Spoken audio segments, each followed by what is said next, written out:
nesta conversa, diga. Me permite só para dizer ao Pedro Guerra, quando diz que eu não deveria eventualmente criticar os árbitros por ter sido árbitro. Não é criticar, eu refiro criticar situações de jogo, erros acontecidos e não os árbitros em concreto e em particular. Também por uma particularidade, e que isso eu gostava de dizer ao Pedro Guerra, é que eu não sou aplaudómetro. Eu não sou aplaudómetro. Eu não me predisponho a aplaudir só por aplaudir. Eu não aplaudo porque tenho que aplaudir e tenho que justificar o aplauso, porque não me pagam para aplaudir, nem me exigem que aplauda. Jorge, fica-lhe mal isso. Jorge, não me pagam para aplaudir. Jorge, fica-lhe mal. Volto-lhe a dizer, não entre por aí, porque teríamos muito para falar. Teríamos muito para falar, Jorge. Eu estou-lhe a dizer que eu não faço isso. Eu estou-lhe a dizer que não faço isso. Fica-lhe mal. Você já tem alguma certa idade, eu respeito isso. Fica-lhe mal, Jorge. O Pedro tem alguma razão. Você sabe que trata mal árbitros. Você sabe que escreve sobre árbitros, diz coisas que não gostava que você, quando lá andava, gostava que dissessem de si e criticava quem o criticava a si. Portanto, não, tenta aplicar esse princípio até ao resto da sua vida. Sempre ouvi com muito gosto daqueles mais velhos. Engana-se. Você não sabe o que é que está a dizer, Pedro. Agora sou eu que digo objetivamente. Você gosta muito de dizer relativamente aos outros aquilo que dizem que não lhe agrada, você diz que eu sou mentiroso. Mentiroso é você, porque não sabe aquilo que está a dizer, não conhece a história, emprenha pelos ouvidos e gosta muito de aplaudir e ser seguidista a aplaudir quem lhe paga. A mim ninguém me paga para aplaudir. A mim ninguém me paga para aplaudir. Agora pagam para aplaudir e gosta de ser seguidista. Parabéns, continuo, que é o seu modo de vida. Esse não é o meu, Pedro. Falar nesses termos, acho que você foi grosseiro. Você foi grosseiro e eu não me admito. Jorge, eu sou na justa medida daquilo que o Pedro justifica. Analisar então os casos do jogo. Esta então a troca acesa de palavras entre Pedro Guerra e também Jorge Croado. Bernardino. Pronto, e então depois acabou aí a discussão. Isto foi em 2014. E é interessante porque precisamente no mesmo ano de 2014 um dos e-mails trazidos à colação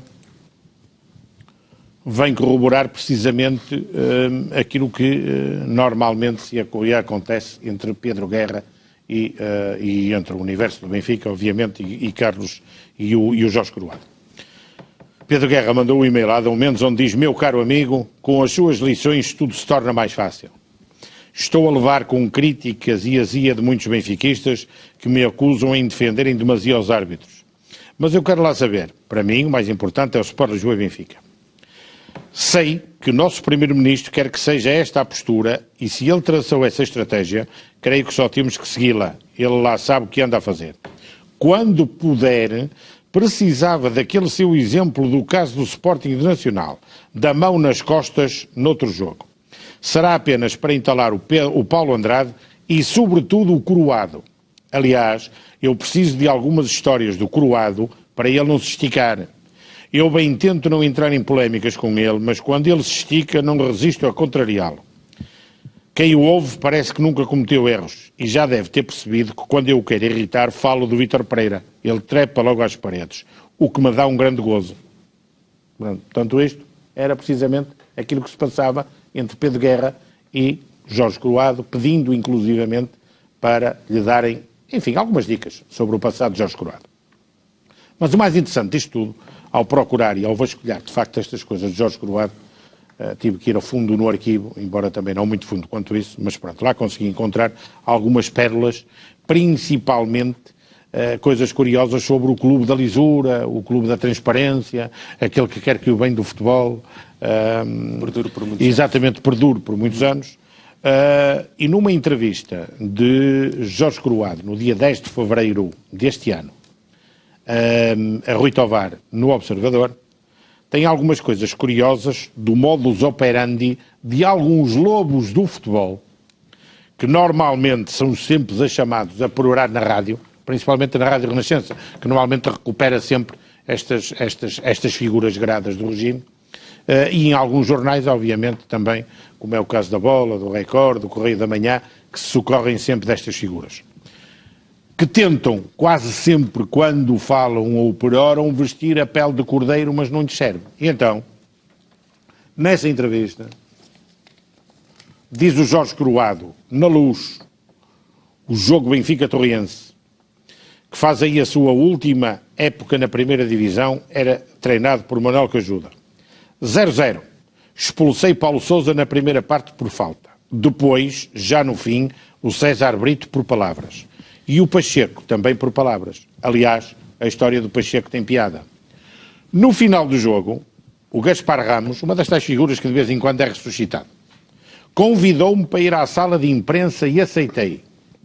Cheguei lá e não havia nem um jornalista, só sócios do Benfica. Saí logo, claro. Agora imaginem o que era nesse tempo, ou neste tempo agora, ou noutro tempo também de antanho, onde eles diziam que quem mandava, que era o Futebol Clube do Porto, se isso acontecesse com isto. Ou seja, foi convidado o arte da partida a ir à sala de imprensa e só lá havia sócios do Benfica. Com que intuito? Não se sabe. Depois, temos o outro caso curioso também nessa entrevista, onde ele fala no caso Canígia. Para quem não sabe, o Canígia, na altura, foi expulso pelo Jorge Croado num jogo Benfica Sporting, se não estou enganado, o jogo foi, e onde, por muitas outras coisas, disseram que, enfim, ou o Jorge Croado sabia ler, portanto, sabia da linguagem labial, porque ninguém se apercebeu na televisão do que é que tinha dito Canígia, isto para quem não se lembra, obviamente, estou a olhar ali para o Diogo, que é um rapaz jovem, não se lembra disso de certeza absoluta, ou então daquilo que diziam que o Canígia que era ventríloco, porque deveria ter falado e sem mexer os lábios. A verdade é que depois houve programas e mais programas para tentar descodificar na linguagem labial o que é que teria dito, o que é que não teria dito, de facto, o Canígia, e ficou por ali. Esse foi um processo célebre. E o Jorge Croado, que eu não vou ler aqui, obviamente, aquilo que lá está, porque tenho aqui, tínhamos que pôr bolinha vermelha no canto, diz: a ideia é dar um amarelo ao Canígia e outro ao Sapinto, por troca de empurrões na sequência de uma falta perto da área. O que as pessoas pensaram foi que eu me tinha enganado ao dar o vermelho direto ao Canígia, que eu julgava que ele já tinha amarelo e que, portanto, foi um segundo amarelo. Nada disso. Foi amarelo. O primeiro dele naquele jogo e depois o vermelho direto, porque não aceito insultos de ninguém, seja em português ou em castelhano. Na cabina do árbitro, o Gaspar Ramos, hélas, novamente, sempre, estava muito nervoso e incontrolável. Pedi-lhe então que se retirasse. A Federação Portuguesa de Futebol levantou um inquérito, precisamente ao procedimento do Jorge Croado. E então, mal entrei na sala para depor, o relator do processo, Sampaio Nora, eu aqui digo que é pai, porque existe Sampaio Nora filho, já lá vamos, do Conselho de Justiça da Federação, pertencente à lista de Vale e Azevedo para as presidenciais do Benfica uns anos depois, não sou eu que digo, é o Jorge Croado que diz, disse-me para estar tranquilo porque não gostava de mim. Logo uma entrada especial. E houve mais alguns desenvolvimentos, diz ele, nada de especial. Fui ameaçado de morte com uma pistola e depois com uma faca à porta do meu emprego ali na José Malhoa. De manhãzinha, ainda antes das 8h30, foram pequenos almoços diferentes. Eram adeptos de cabeça perdida que queriam fazer justiça com as próprias mãos. O da pistola só me queria assustar. O da faca do mato tentou atingir-me, só que falhou o alvo, estragou-me o casaco. A sorte dele é que conseguiu fugir. O azar é que lhe fiquei com a faca e ainda aguardo para a posteridade. Jorge Croado fala como relator do processo Sampaio Nora de Coimbra, que se lembram, não o pai, mas o filho, foi aqui mencionado no e-mail, precisamente do parecer pedido do Ferreira Nunes, sim, precisamente sobre as eleições da Associação de Futebol de Coimbra, cujo parecer depois e cujo cacau foi enviado para o Sampaio Nora e para o Ferreira Nunes, mas que eles resolveram mandar para o Paulo Gonçalves.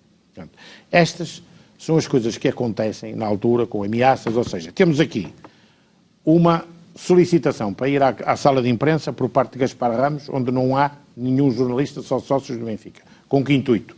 Temos depois aqui também a agressão e aquilo que normalmente hoje acusam de coação, de tentativa de seja daquilo que for, para com os árbitros, e na altura aconteceu também e pelos mesmos. Portanto, isto não é caso virgem e acontece, só que são os homens que normalmente tratam estas coisas sempre pela rama. Sampaio Nora Filho. Atenção que eu não estou aqui a fazer juízos de valor, nem estou a comparar nada. Só estou a dizer que Sampaio Nora Filho é advogado do Tondela,